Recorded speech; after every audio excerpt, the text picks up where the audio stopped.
I had always had a desire for better beer. Craft beer started to hit our local region. I was looking for the craft taps, and the fact that Paducah went so long into the craft movement without having a local brewery, it seemed like an opportunity that needed to be filled.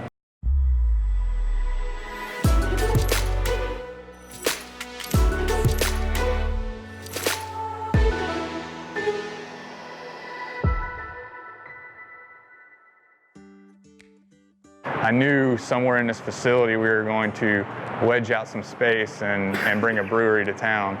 And Dry Ground is paying homage to Luther Carson and 37 Flood. They were running John boats up and down Broadway, evacuating folks that were, still in their homes and their businesses. But on the John boat on the way back, he said, if I ever reach dry ground, that's where I'm going to build my bottling plant, and hence Dry Ground Brewing Company. Bringing craft beer to an area, you have the responsibility and enjoyment of educating uninformed beer drinkers. It's not that people don't like craft beer. Some folks just haven't been exposed to it. We really took pride in that, especially in the initial months and first year.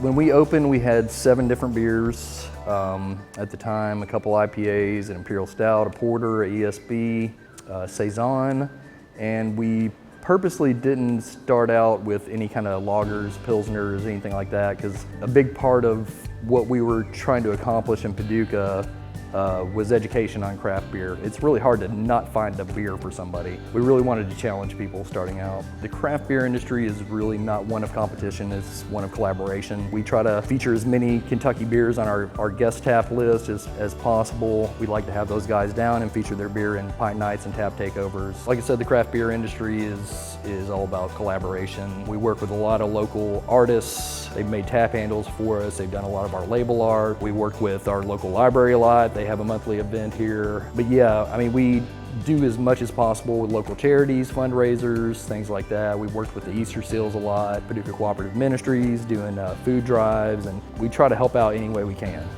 Community being such a big part of what we do, we want to support our community as much as possible and help each other out as much as possible. If I see an individual, it happens fairly frequently, but if there's somebody that associates me to this building and they're of a certain generation to where they remember the 70s and 60s, the single biggest compliment that I get is thank you for turning the lights back on. That's the value of this whole entire project. I think we did a good thing for the community.